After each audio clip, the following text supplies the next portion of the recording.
Content de revenir aussi ici et à plonger dans cette série-là, Oikos, qui est une série extraordinaire sur l'idée même de la maison, de la communauté. Et je crois réellement que Dieu œuvre et Dieu bâtit au milieu d'une communauté, à travers des hommes, des femmes, à travers des gens, au milieu d'une communauté. C'est tellement précieux. Et ce matin, j'aimerais vraiment rentrer dans mon message en parlant spécifiquement, il y a tellement de sujets qu'on peut parler au niveau de ça, mais en parlant surtout de l'idée de l'unité-diversité. Et le concept même de l'unité est cher au cœur de Dieu. Et lorsque Dieu crée l'humanité, lorsque Dieu crée l'homme, il dit dans Genèse 1, verset 26, il dit « Faisons l'homme à notre image et selon notre ressemblance. » Donc, toute l'idée même de pouvoir, il n'a pas dit « je ferai l'homme », il a dit « faisons » en parlant de cette unité-là, Père, Fils, Esprit, et qui amène tout simplement un élan de créativité comme cela. Et le concept de l'unité est tellement cher. Et Jésus adresse même, en fait, quand il parle au niveau de l'unité, adresse même toutes les conséquences de la non-unité, de la division. Lorsqu'on regarde dans les Écritures, dans Luc chapitre 11, il parle, verset 17, il dit, comme Jésus connaissait leurs pensées, il leur dit, tout royaume divisé contre lui-même est dévasté, et une maison s'écroule sur une autre. En parlant de, lorsqu'il n'y a pas d'unité, lorsqu'il y a division, il n'y a rien qui subsiste. Comprenez un petit peu. Donc, il y a dans le cœur de Jésus, l'unité. Puis, il va insister à travers même son ministère, toute l'importance de pouvoir être unis, de pouvoir être ensemble. Les disciples, alors qu'ils choisissent les disciples, entre eux, des fois, vont avoir des chicanes, des moments tendus entre eux. Et à chaque fois, Jésus ramène cette pensée-là au niveau de l'unité, au niveau de l'importance de l'unité. Dans toute l'expression de Jésus est exprimée dans Jean chapitre 17, où est-ce que Jésus va prier pour ses disciples. Et quand il prie pour ses disciples, il y a tellement de sujets pour lesquels on peut prier. On peut prier pour plus de puissance, pour plus d'onction. On peut prier pour plus de force pour pouvoir faire l'œuvre, de plus d'enthousiasme, etc. Tout ça. On peut prier même pour plus de ressources, plus d'argent, etc. Jésus prie pour ses disciples et il prie qu'ils soient un. Il prie qu'ils soient unis. Parce que dans le cœur de Dieu, l'unité est essentielle. Et pour moi, alors qu'on est dans cette, on est vraiment dans ce merveilleux projet du Hub, l'unité devient absolument indispensable pour véritablement une propulsion dans ce que Dieu nous appelle à devenir. Et dans Jean chapitre 17, verset 20, Jésus, il est écrit comme si on dit, c'est Jésus qui parle, il prie. Et il a prié pour ses disciples, tout ça pour l'unité. Mais il dit aussi, je ne prie pas pour eux seulement, mais encore pour ceux qui croiront en moi à travers leur parole. En d'autres termes, Jésus est littéralement en train de prier pour nous. Qui croit que lorsque Jésus prie pour quelque chose, il y a des chances que ça s'accomplisse? Un petit peu?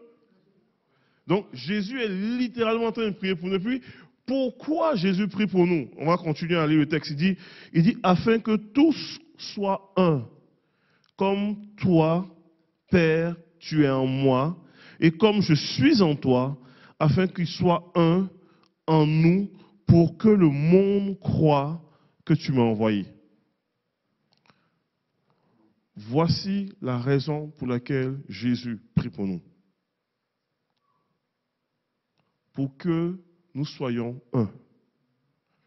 Pour que nous soyons en lui et lui dans le Père, afin que le monde croit que c'est Dieu qui nous a envoyés.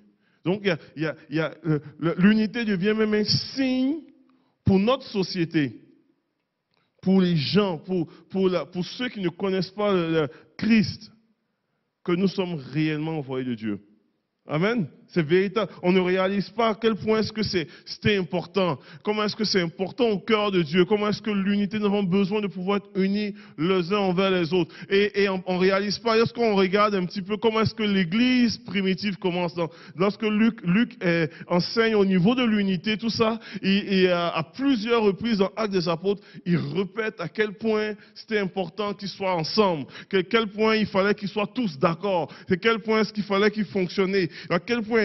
Et dans Actes, il y a vraiment une multiplication. Dans Actes 2, verset 1, on dit le jour de la Pentecôte, ils étaient arrivés, ils étaient tous ensemble, ils étaient d'un commun accord dans un même lieu. Dans Actes 2, 44, on dit tous ceux qui croyaient étaient ensemble et ils avaient tout en commun. Actes 2, 46, on dit chaque jour avec persévérance, ils se retrouvaient d'un commun accord au temple. Ils rompaient le pain dans les maisons, ils prenaient la nourriture avec joie et simplicité de cœur. Actes 4, 32, la foule de ceux qui avaient cru était qu'un cœur et une âme. Personne ne disait que c'est bien lui appartenant en propre, mais ils mettaient tout en commun. Acte 5, verset 12, il dit beaucoup de miracles et de prodiges se faisaient au milieu du peuple par les mains des apôtres et ils se tenaient tous ensemble au portique de Salomon. Il y a toujours, et c'est comme si Luc, à ce moment-là, il explique, il rajoute comment est-ce que dans le début de l'Église, l'idée d'être ensemble, d'être unis, était vraiment fort, fort, fort et fort. Et Dieu, c'est comme si Dieu avait donné cet ordre, avait indiqué, il y avait cette insistance dans le début de l'Église, et il y avait un impact de l'unité au milieu d'eux, avec les signes, les prodiges, avec le miraculeux.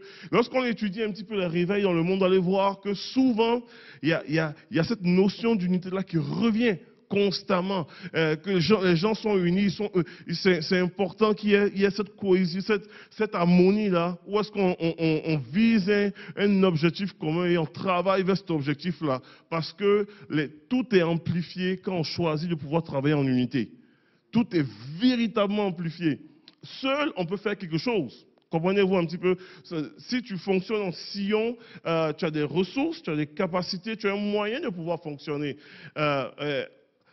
Comme la Bible dit, on dit, un fera fuir 1000 et deux feront fuir 10 000. La logique mathématique aurait voulu qu'on dise, un fera fuir 1000, deux feront fuir 2000.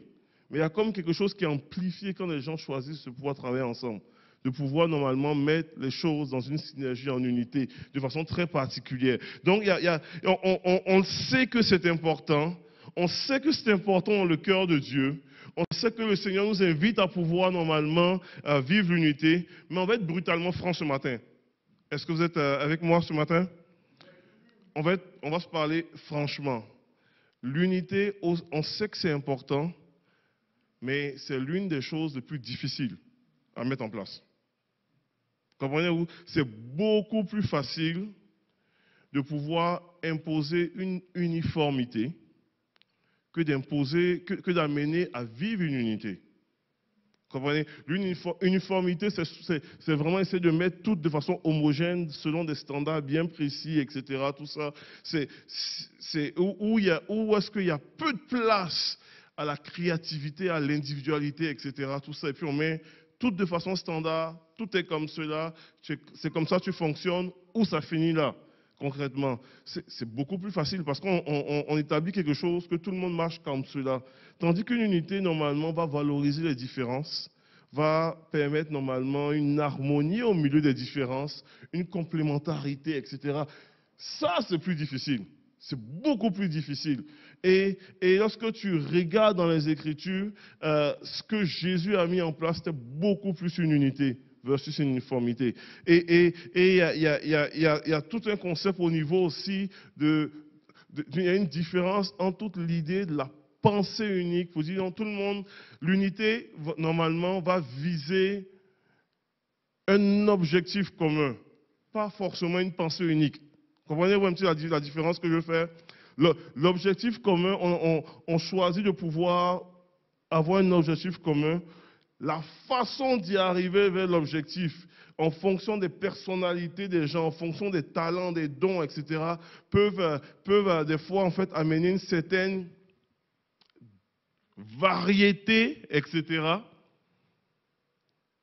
Et on va devoir mettre tout ça en harmonie pour qu'on puisse vraiment tous atteindre l'objectif commun. Tandis que la pensée unique a dit, c'est comme ça il faut penser. Et laisse très peu de place à les différentes opinions. Tandis que l'unité, normalement, même même si les opinions sont différentes, même si des fois il peut y avoir même presque des désaccords, on travaille vraiment pour atteindre l'objectif commun. Donc quand on regarde tout ça, on dit, mais comment est-ce qu'on peut arriver à faire cela? Comment est-ce qu'on est capable de pouvoir vivre l'unité? Comment est-ce qu'on est capable de pouvoir même voir dans les églises l'unité qui prend place? Quand nous sommes si différents, il faut regarder à Jésus. Jésus choisit les apôtres. Regardez dans les Écritures, puis on va voyager un peu dans la Bible par rapport à cela. Quand Jésus choisit les apôtres, les gars sont différents. Ils sont très différents. Et ça même presque déstabilisant. C'est Jésus, si on veut être honnête envers nous-mêmes, je ne pense pas que la Dream Team que Jésus aurait choisi, on l'aurait pris. Si on est honnête, on ne l'aurait pas pris. Et je partageais quand j'étais en Côte d'Ivoire à un moment donné avec le pasteur ami qui m'a invité pour prêcher. Et ça me faisait sourire parce que quand on s'est revus, on s'est salués, on s'est serrés, tout ça. Et puis, il m'a raconté plusieurs belles anecdotes. On se connaît, c'est un ami d'enfance. Donc, on a grandi ensemble. Et moi, j'avais une façon assez différent de prêcher l'évangile à mon époque. J'avais 10 ans, j'avais 8 ans, je n'avais même pas 10 ans. J'avais 8 ans, dans mon amusement, je jouais en faisant du vélo. Et ceux qui voulaient normalement essayer mon vélo, qui était à l'époque moderne, il fallait qu'ils s'arrêtent et ils m'écoutent pendant 10 minutes. Et tu veux faire le tour du quartier, c'est grand, c'est 10 minutes. Je chargeais comme ça mon temps de vélo. Puis lorsqu'on me laissait mon 10 minutes, j'imitais, j'étais en pleine, je prêchais comme Renard Bonquet. Donc j'imitais ça, tout ça. Et puis dans ce contexte-là, avec mon ami d'enfance, lui, il n'est pas venu au Seigneur là. Sauf qu'il me voyait là, puis il me disait, il dit, ce gars, il entend doctriner tout le monde. Parce que des gens, normalement, étaient touché. Puis il a raconté ça, hein, il a raconté l'anecdote. Il dit une fois il vient, puis il fait son vélo encore, et puis quelqu'un était malade là, et puis là je décide de prier pour la personne. Donc je impose les mains comme Renard Bonquet. Oh non, Jésus! Puis la personne se met à vomir complètement guérie après. Moi je ne savais pas ce que je faisais, mais Dieu agissait là-dedans. Et dans la situation, 8 ans, lui c'est son petit frère est venu au Seigneur dans ça. Donc lui est venu au Seigneur, il y a eu d'autres personnes qui sont des pasteurs aujourd'hui là. Donc il vient au Seigneur à travers ça. Lui il se convertit un peu plus tard avec nous. Donc je continue toujours. Donc finalement toute sa famille vient au Seigneur à une personne près, tout ça. Et ce gars-là devient un pasteur de presque 2000 personnes. Comprenez-vous? Et c'est lui qui m'a invité pour prêcher. Donc il devient... Et honnêtement, quand lui il est devenu chrétien, ce n'était pas une personne sur qui j'aurais parié. C'était un chrétien.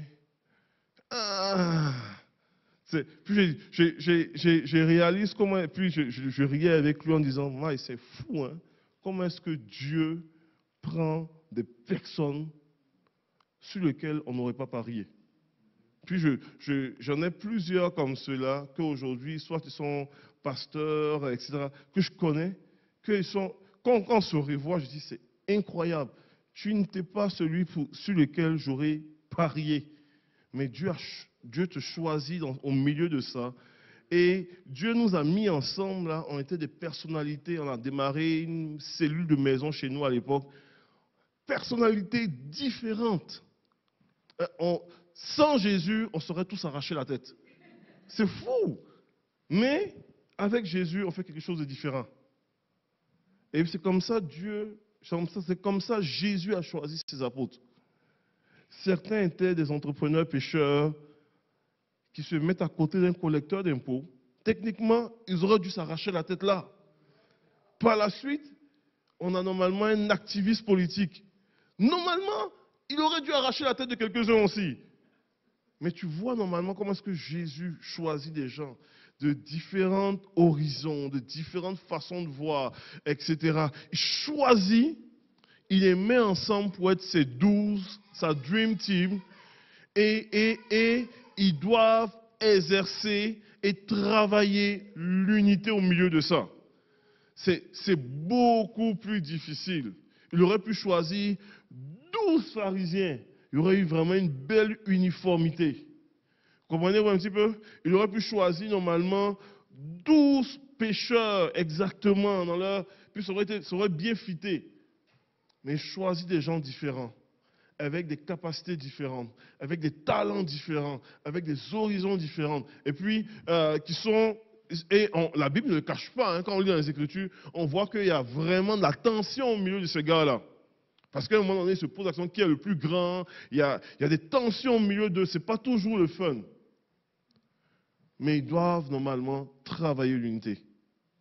J'aimerais vous déclarer encore ce matin, aujourd'hui, Dieu agit encore ainsi. Et il prend des gens différents, de différents horizons. Que s'il n'y avait pas Christ, s'il n'y avait pas la croix, et même des fois il y a la croix, mais c'est quand même tendu. Mais donc il y a toutes les raisons d'être tendu. Mais nous sommes appelés normalement à vivre l'unité. Et les choses sont vraiment décuplées alors qu'on choisit de pouvoir se respecter comme cela. Donc rapidement, puis je ne vais pas être très long ce matin. Je vais vous partager un petit peu les défis rattachés, puis les défis pour vivre l'unité. Puis alors que je vous partage les défis pour vivre l'unité, c'est en même temps des opportunités et des possibilités, un potentiel. Les défis pour vivre l'unité, la première chose que je vais vous partager, c'est vraiment l'idée de la différence. Pour vivre l'unité, il y a un défi, le fait que des fois nous sommes trop différents dans nos opinions, trop différents dans notre façon de percevoir, de concevoir des choses, trop différents dans nos habitudes, mais en même temps, il y a un potentiel incroyable de complémentarité. Et ça, c'est la réalité. Si j'étais exactement pareil que le pasteur Philippe, on aurait eu 2 Philippe, je pense que ça aurait été difficile. Comme 2 Désirés aussi, attendez, en passant.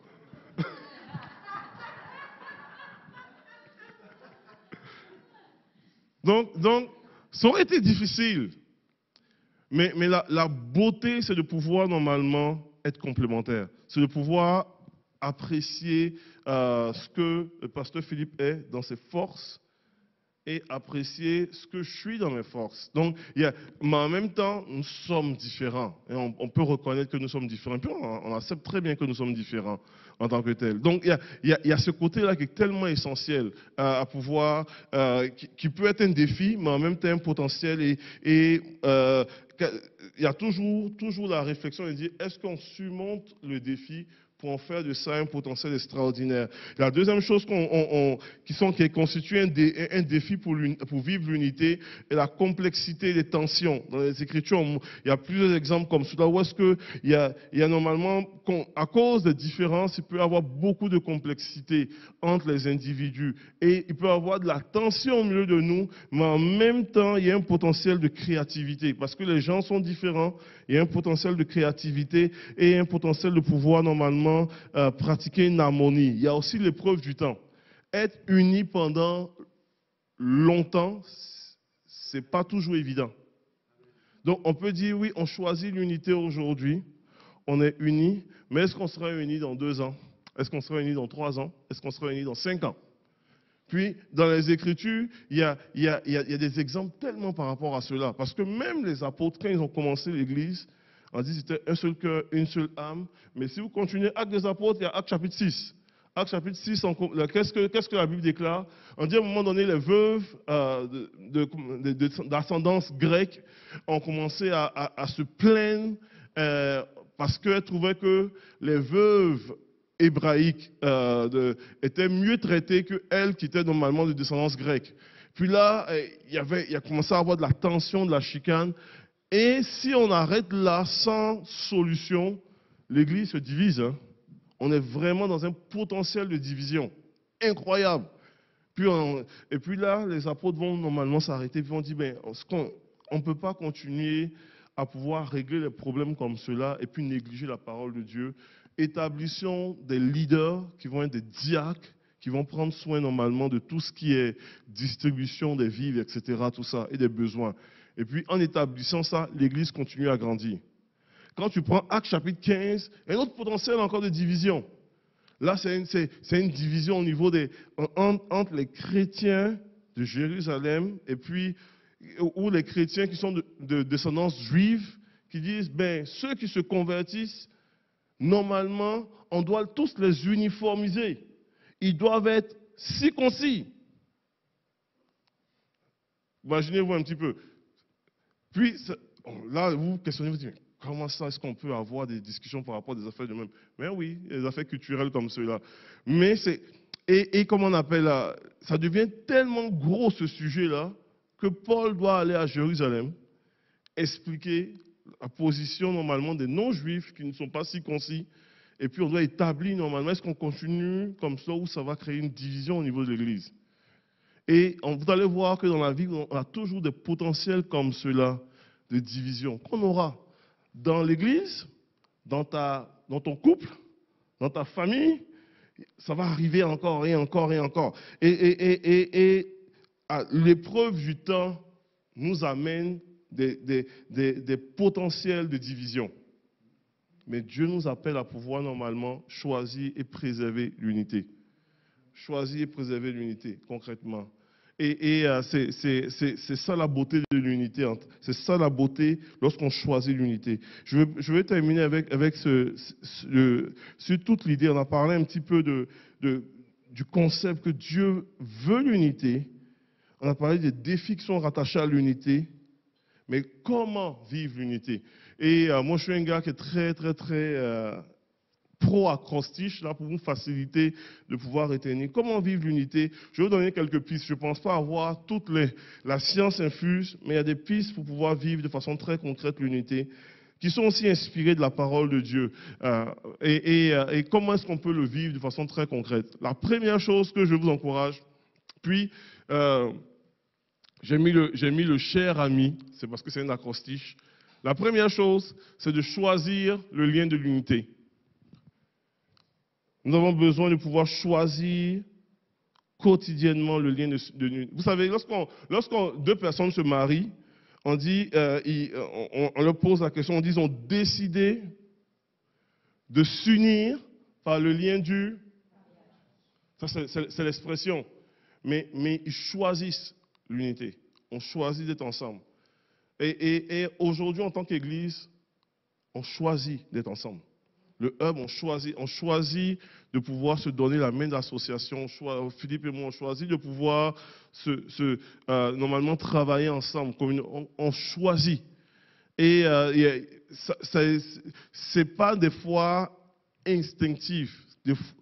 Très souvent, c'est un choix de s'unir. Et on a besoin de choisir, de s'unir, de pouvoir dire, OK, on choisit de pouvoir s'unir. On choisit d'aller de l'avant. On choisit, dans ton couple, tu as besoin de choisir ta femme, ton mari. Dans certaines relations, tu as besoin de choisir.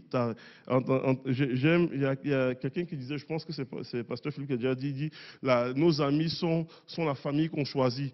Donc, il y a des moments comme ça où on a besoin de choisir. La deuxième chose qu'on a besoin de pouvoir réaliser pour vivre l'unité, c'est que nous avons besoin d'apprendre à honorer les différences du prochain.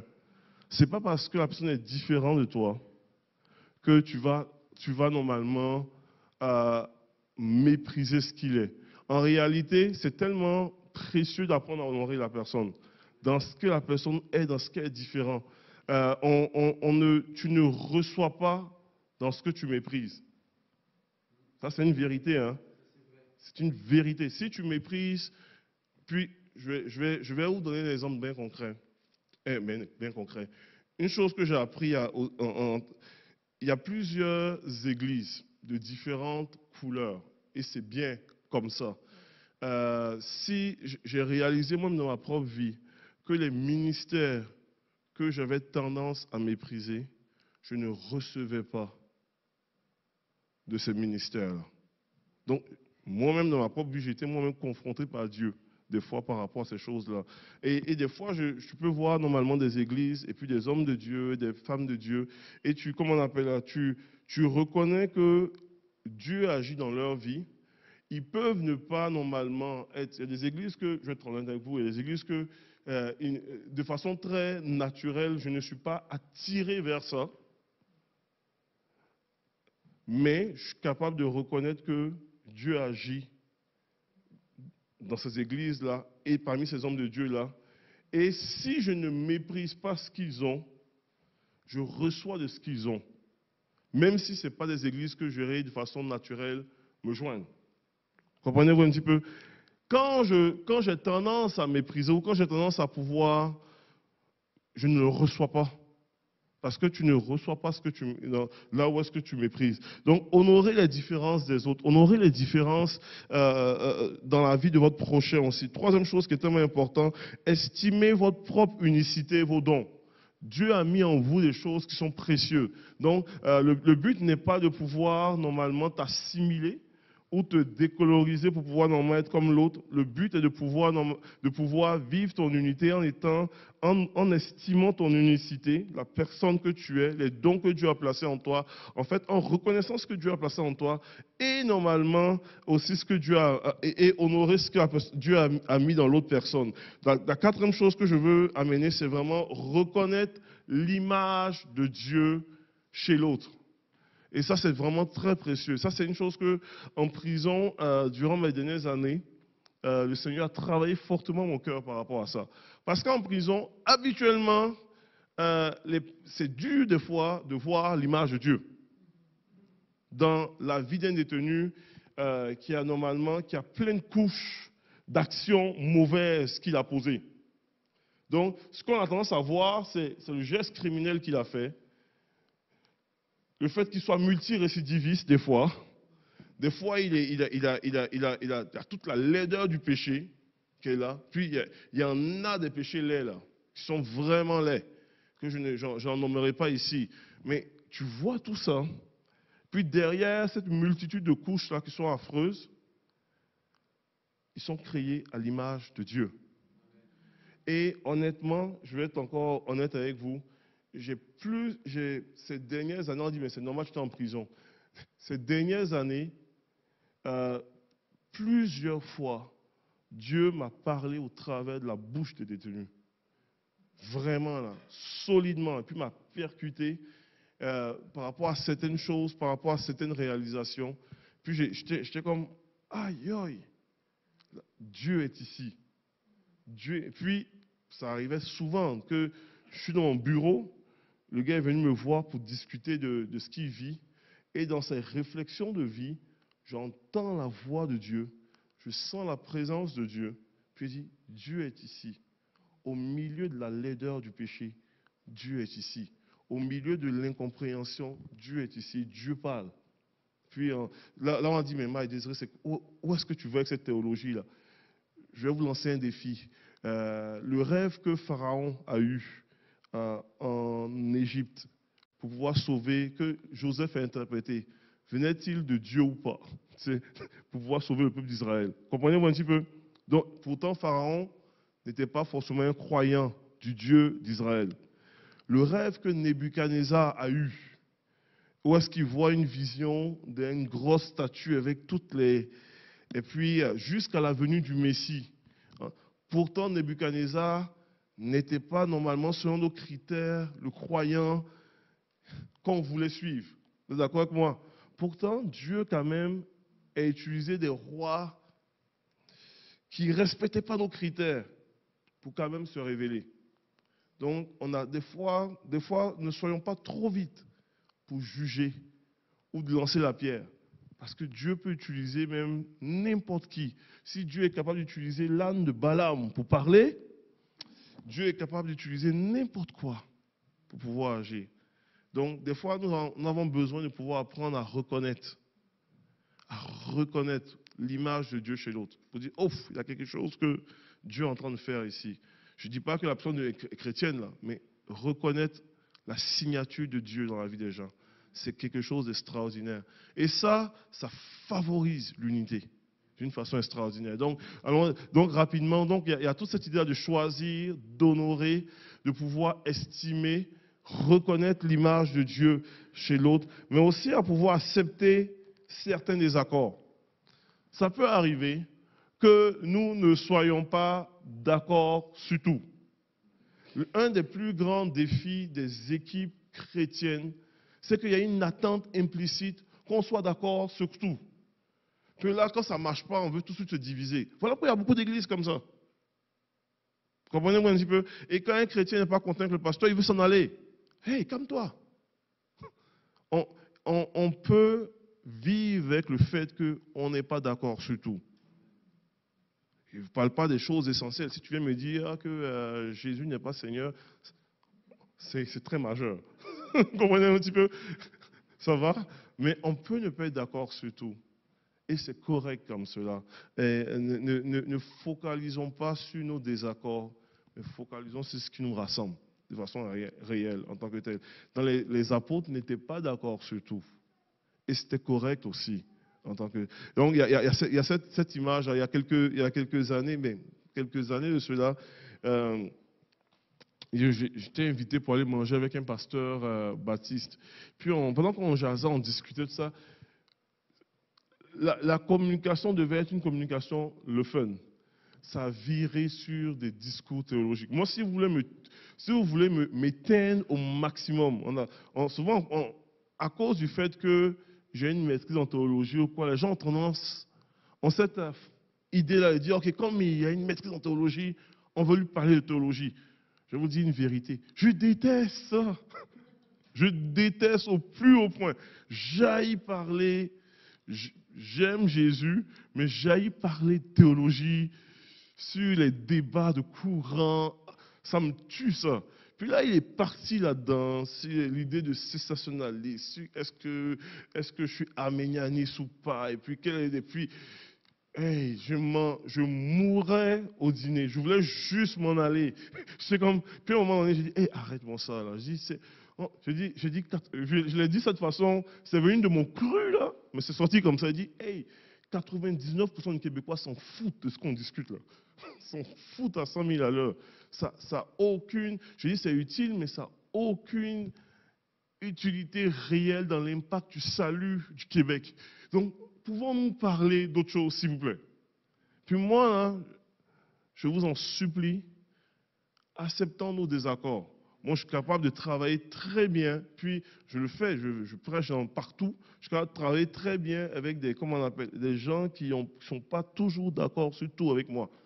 Puis on va s'apprécier, on va se célébrer, on va se bénir. Croyez-moi, je vais parler du bien de vous, même si on n'est pas d'accord sur tout. C'est pas grave.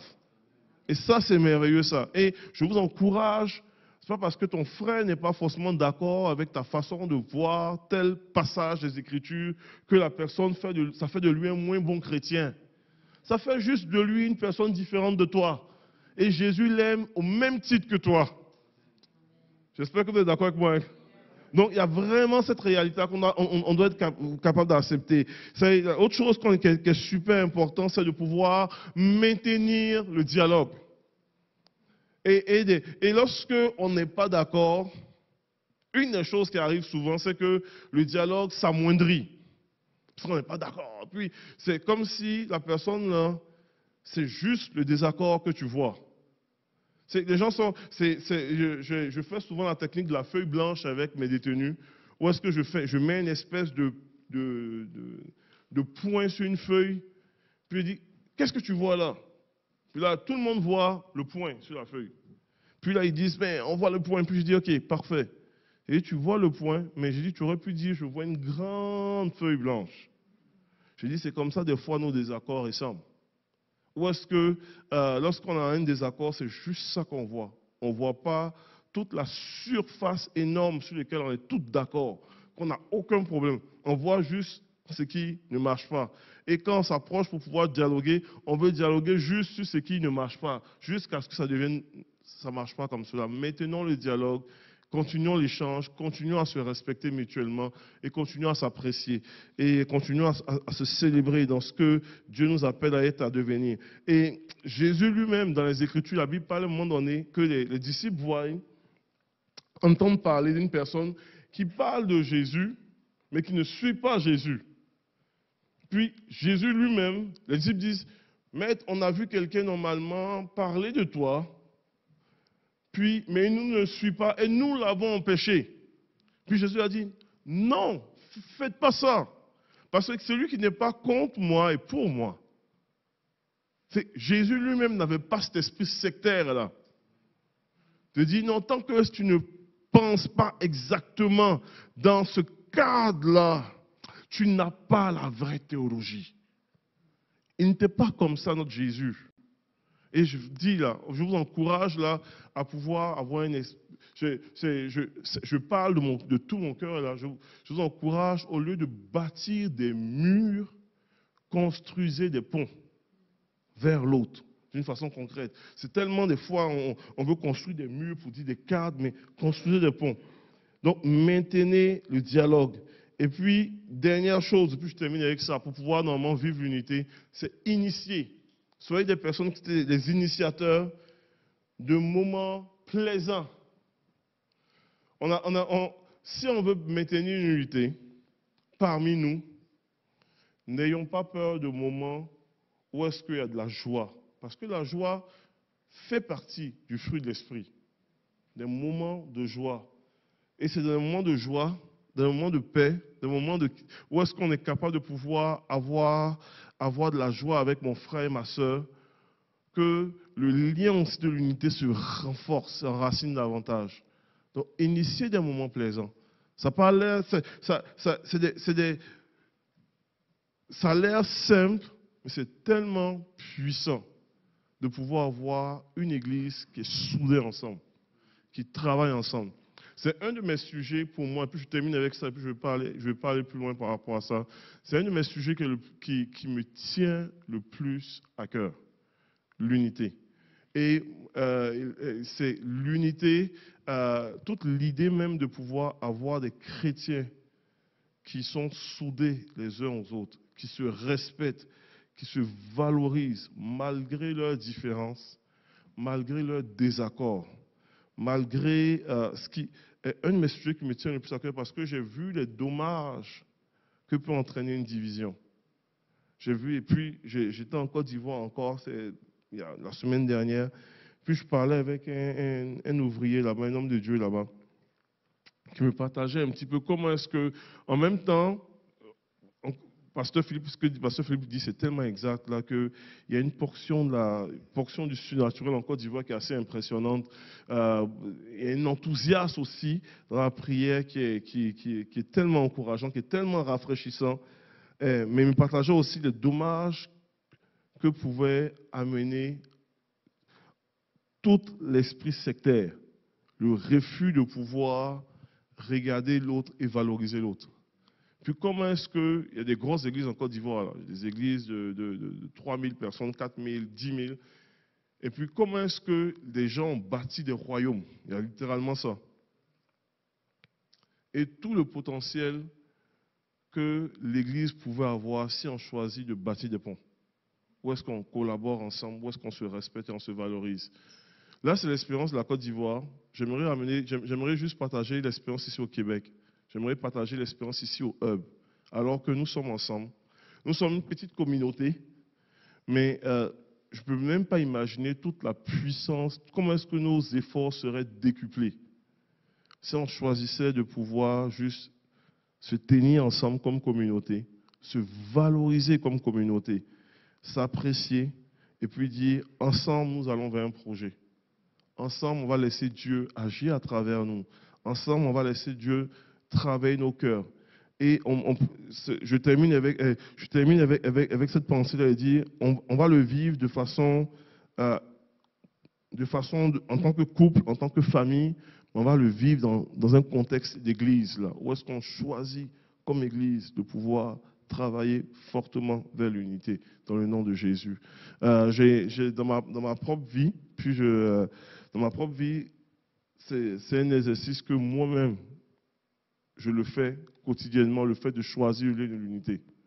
C'est une des choses que je fais avec mon épouse, puis ça, je vous encourage à faire ça là. Une des choses que on peut avoir des journées super occupées, on peut avoir mais à la fin, là, comment on se couche et on se relève? Qu'est-ce qu'on choisit à chaque jour? Puis je vous encourage à pouvoir faire cet exercice et dire, OK Seigneur, aide-moi chaque jour à choisir le lien de l'unité dans ma maison. Aide-moi à choisir le lien de l'unité dans mon église. Puis, à pouvoir faire un exercice pour dire, cette semaine, puis ça, je vais réfléchir, je vais penser à une personne que naturellement, je n'ai pas d'affinité. Puis quand je dis ça, peut-être dans les visages qui apparaissent dans votre tête là. Une personne, il y a d'autres qui vont dire même, mieux que ça, une personne qui me tape sur les nerfs. Pensez-y à la personne. Et puis cette semaine-là, faites l'exercice. Pour dire, Seigneur, je veux me remettre entre tes mains. Aide-moi à reconnaître ta signature dans la vie de cette personne-là. Les choses que tu as déposées, les choses qui paraissent. Puis, c'est des exercices, hein. Exercices dans ton couple, dans ta famille, exercices envers une personne qui est moins proche de toi, je dirais ton ennemi. On va vraiment, cette semaine-là, s'appliquer à ça. Pour dire, aide-moi, Seigneur, à pouvoir voir ta signature dans la personne avec qui j'ai moins d'affinité ou avec qui j'ai beaucoup de misère. Aide-moi à te voir dans cela, dans le nom de Jésus. Si c'est votre désir, on va juste finir avec un mot de prière comme ça. Je vais inviter peut-être à Ariel, si tu veux venir au piano, on va juste normalement terminer avec un mot de prière comme cela. Et puis on va se tenir en tant qu'Église.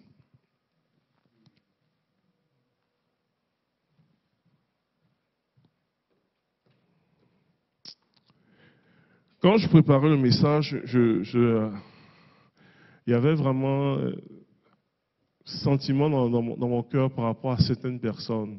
Certaines personnes qui vivaient actuellement où il y avait un appel de Dieu vis-à-vis d'une réconciliation avec des personnes. Des gens qui ont laissé certaines choses devenir amertume. Je ne sais pas c'est qui. Habituellement, lorsque tu fonctionnes et tu es occupé, tu n'y penses pas. Ça ne te dérange presque pas. En fait, tu peux très bien fonctionner sans ça.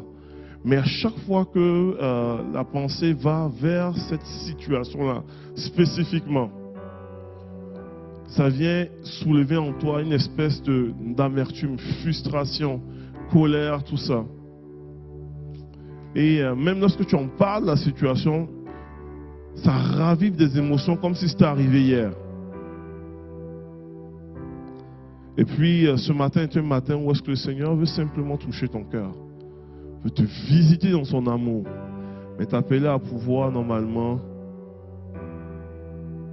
expérimenter une liberté vis-à-vis de ça, un relâchement dans le nom de Jésus. Dans le nom de Jésus. Il veut enlever même tu as été blessé, il veut penser ton cœur. Tu as une perception des choses, il veut enlever tes lunettes pour te faire voir les choses différemment. Et il veut te rencontrer de façon particulière. Il veut te rencontrer de façon particulière. Dans le nom de Jésus. Ce matin, le Seigneur t'appelle à pouvoir regarder la personne et oser reconnaître la signature de Dieu dans sa vie. Reconnaître la signature de Dieu.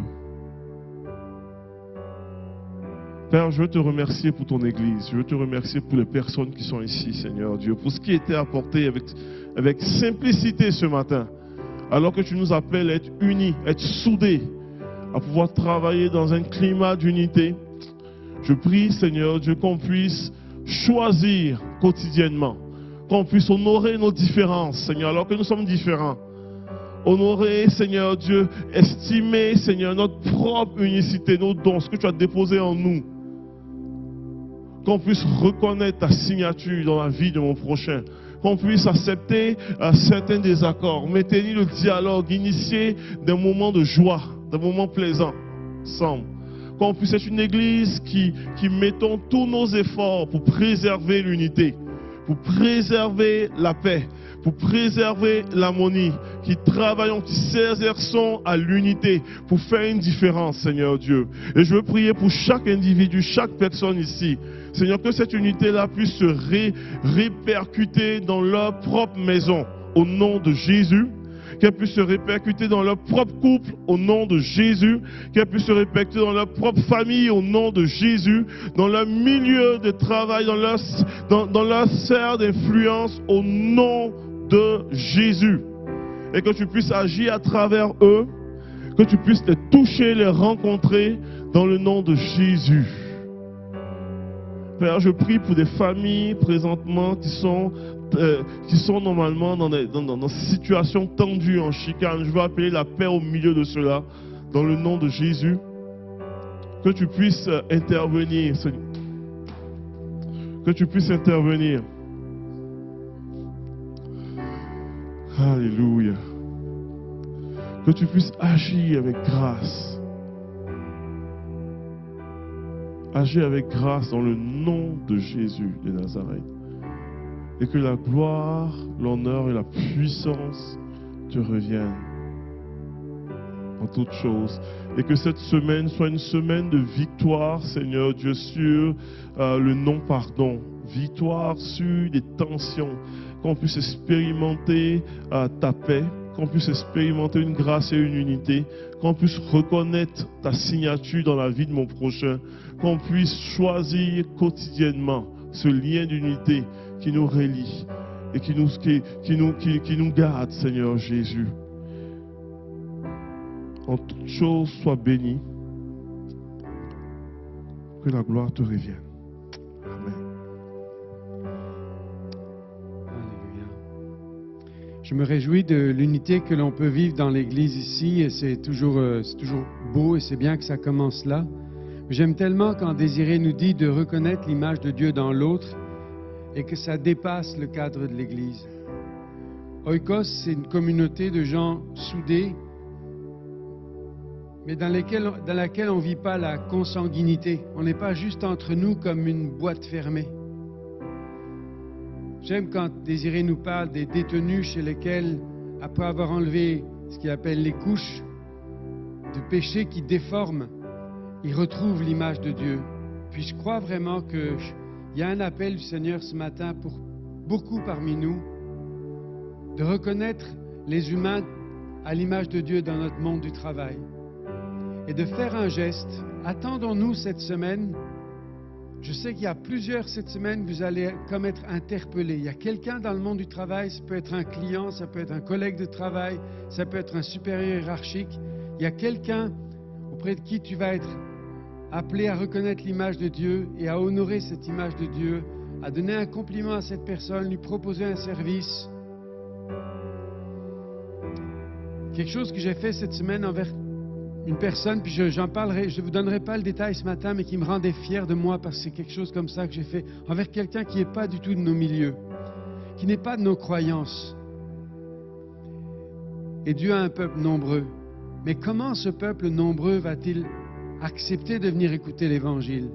Dieu a tant aimé le monde qu'il a donné son Fils unique afin que quiconque, le musulman, quiconque, l'hindou, quiconque, le bouddhiste, quiconque, l'ex-catholique devenu athée, quiconque, celui qui a la religion du Canadien de Montréal, quiconque, tous les quiconques qui sont là ont juste besoin d'une chose, d'avoir quelqu'un qui les aime comme Dieu les aime. Avant de leur donner le message verbal de Jean 3,16, de le pratiquer, de les regarder, de les aimer, de les servir. Et c'est notre façon d'apporter l'Évangile et de faire en sorte que Oikos, c'est plus grand que nous. Ça va s'étendre au-delà de nous. C'est une chose forte pour laquelle je veux te remercier, Désiré. Puis l'autre chose que Désiré nous dit ce matin, je ne le vois plus si je vais regarder là, initier des moments plaisants. Alors je voudrais nous rappeler que le 11 juin, ce sera ensuite le 16 juillet, puis le 20 août. Nous allons avoir à la fin de la célébration ici des maisons ouvertes, c'est-à-dire qu'il y a plusieurs qui vont s'inscrire. On l'organisera d'ici là avec l'équipe pastorale. Plusieurs vont s'inscrire pour dire ma maison est ouverte ce jour-là, puis nous on peut avoir 2 couples qui viennent chez nous, on peut avoir une famille, on peut avoir 4 personnes, on peut avoir 5 personnes, et on va ouvrir les maisons, et tout le monde amènera son lunch, mais on ira passer 2 ou 3 heures ensemble. À 15h30, on quitte la maison, on s'en va. On ne va pas paralyser la maison jusqu'à 18h, empêcher que la famille se prépare pour l'école le lendemain, en tout cas au mois de juin.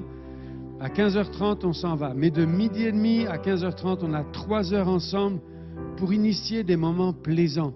Pas aller discuter théologie, se disputer, mais discuter sur nos vies, sur les choses qu'on aime, sur qu'est-ce que le Seigneur nous inspire en ce moment, de vivre le vrai côté de l'unité. Parce qu'on pourrait en parler, mais si on ne se donne pas l'outil pratique pour le vivre, on va finir en disant c'était des belles paroles, mais qu'est-ce qu'on a fait pour le concrétiser? Donc on va initier des moments plaisants.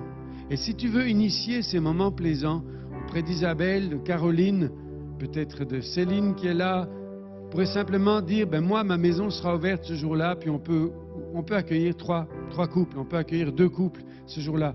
Tout le monde amène son lunch, donc vous accueillez, vous n'avez pas rien à préparer dans la maison, pas de nourriture, et c'est juste un moment où on veut échanger ensemble, parce qu'on veut initier ces moments plaisants. Alors merci Désiré, merci à vous. On est en route vers la constitution de cette communauté que nous voulons devenir, et c'est tellement précieux. On veut souhaiter à tous un très très beau dimanche. On veut vous souhaiter aux mamans encore une fois une très belle fête. Puis pour ceux qui vont dans leur famille aujourd'hui, soyez bénis. On pense aussi à Marie-André et les défis de santé qui l'attendent en ce moment. On priera aussi pour elle mercredi soir. Alors ne manquons pas notre rendez-vous de mercredi soir qui fait partie aussi de la communauté qui se construit lentement. Soyez bénis. Merci encore Désiré. On peut le remercier tous et l'équipe de louange aussi ce matin. Merci beaucoup.